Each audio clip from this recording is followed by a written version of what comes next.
Next topic है हमारा, वो है क्या, rate of flow and continuity equation. तो आप इसमें पढ़ेंगे कि रेट ऑफ फ्लो हम किसे कहते हैं और इसका आपका यूनिट क्या होता है, SI unit as well as CGS unit. साथ ही साथ आप पढ़ोगे कि कंटिन्यूटी इक्वेशन क्या होता है और उसे कैसे डिराइव किया गया है। तो सबसे पहले हम देखते हैं कि रेट ऑफ फ्लो या फिर उसी को हम क्या कहते हैं, डिस्चार्ज कहते हैं। अगर आपको एग्जाम में बोल रहा है कि determine the rate of flow, that means आप वहाँ से समझ जाएंगे कि ये आपको डिस्चार्ज की वैल्यू फाइंड आउट करने बोल रहा है। तो रेट ऑफ फ्लो या फिर डिस्चार्ज को हम किससे डिनोट करते हैं, कैपिटल क्यू से डिनोट करते हैं, जो यहाँ पे डिनोट किया है। तो आपको अगर क्वेश्चन में बोल रहा है कि determine the rate of flow, that means आप समझ जाना कैपिटल क्यू की वैल्यू को फाइंड आउट करने बोला गया है।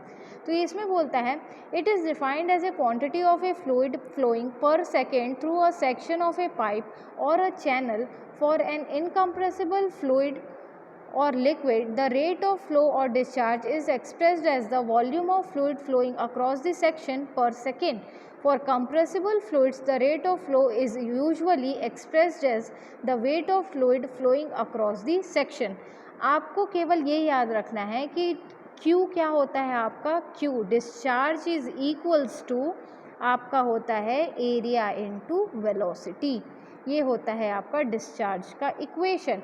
तो इसी को यदि मैं आपको बोलूं कि थ्योरेटिकल फॉर्म में लिखो तो आप ये डिफाइन करोगे कि discharge is equals to area of the section into the velocity of the fluid flowing through that particular section is known as discharge. Discharge का जो यूनिट होता है वो होता है आपका क्या, मीटर क्यूब पर सेकेंड, या फिर आप बोल सकते हो लीटर पर सेकेंड। तो आप बोल सकते हो कि for liquids the unit of discharge is metre cube per second, या फिर आप लीटर पर सेकेंड, दोनों में से कोई भी लिख सकते हो। पर गैसेस के केस में जो यूनिट होता है वो होता है क्या, केजी फोर्स पर सेकेंड और न्यूटन पर सेकेंड। ये आप गैस के केस में ये यूनिट को यूज़ करोगे, जब आपका लिक्विड का केस रहेगा तो मीटर क्यूब पर सेकेंड या फिर लीटर पर सेकेंड आप यूज़ कर सकते हो। अब ये जो इक्वेशन है Q is equals to area into velocity. A क्या है आपका, cross sectional area of pipe जिसमें से आपका लिक्विड फ्लो हो रहा है उस पाइप का एरिया, और V क्या है कि किस स्पीड से वो जो लिक्विड है या बोल सकते हो गैस है वो उस पाइप से फ्लो हो रहा है, तो वो उसकी वेलोसिटी को डिनोट करेगा। तो ये होता है आपका रेट ऑफ फ्लो या फिर डिस्चार्ज। नेक्स्ट है आपका कंटिन्यूटी इक्वेशन। तो ये जो कंटिन्यूटी इक्वेशन है ये आपका बेस्ड है लॉ ऑफ कंजर्वेशन ऑफ मास के ऊपर बेस्ड है। तो इसे ही हम क्या कहते हैं, कंटिन्यूटी इक्वेशन कहते हैं।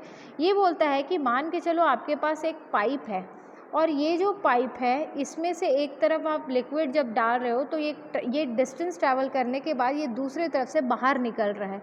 तो ये बोलता है कि आपने जितना, ये मान के चलो सेक्शन 1 है और ये है आपका सेक्शन 2, तो ये बोलता है rate of flow at section 1 that is Q1 is equals to rate of flow at section 2 according to continuity equation.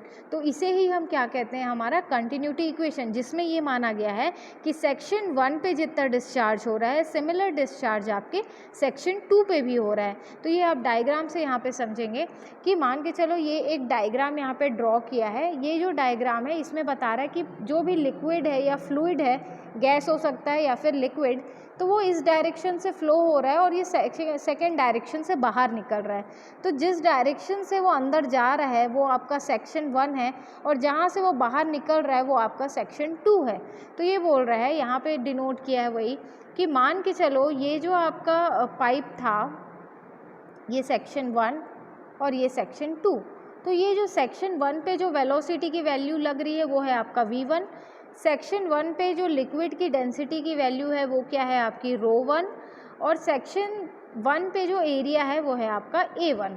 Similar manner में फॉर सेक्शन 2 पे जो वेलोसिटी है वो मान के चलो V2 है, सेक्शन 2 पे जो डेंसिटी है वो ρ2 है, और सेक्शन 2 पे जो एरिया है वो A2 है। अब ये बोल रहा है कि आप जो rate of flow according to law of conservation of mass Q1 is equals to Q2। तो Q का क्या फॉर्मूला हम लिखे थे, Q is equals to area into velocity. तो यहाँ पे Q1 क्या हो जाएगा आपका A1 इंटू V1, और Q2 क्या हो जाएगा आपका A2 इंटू V2। अब अगर आपको बोल रहा है क्वेश्चन में मास रेट ऑफ फ्लो, तो उस कंडीशन पे आप ρ1 और ρ2 को भी यहाँ पे ऐड करोगे। तो ρ1 इन A1 V1 is equals to ρ2 A2 V2। अब जो लिक्विड फ्लो हो रहा है वो तो सेम लिक्विड ही फ्लो हो रहा है, तो डेंसिटी कैंसिल आउट हो जाएगा, क्योंकि ρ1 is equals to ρ2 is equals to क्या होगा, रो होगा। तो आपका ये ρ1 और ρ2 कैंसिल हो जाएगा। अब आपका इक्वेशन क्या बचेगा, A1 V1 is equals to A2 V2। ये है आपका क्या, कंटिन्यूटी इक्वेशन। इसे ही हम क्या कहते हैं, कंटिन्यूटी इक्वेशन कहते हैं, जहाँ पे 1 डिनोट करता है सेक्शन 1 के लिए और 2 डिनोट करेगा आपका सेक्शन 2 के लिए। तो इसे आप क्या कहोगे, कंटिन्यूटी इक्वेशन करोगे। आपका डिस्चार्ज और कंटिन्यूटी के ऊपर आपके न्यूमेरिकल सॉल्व होंगे। तो ये दो फॉर्मूला को आपको याद रखना है न्यूमेरिकल्स को रिजॉल्व करने के लिए। Thank you.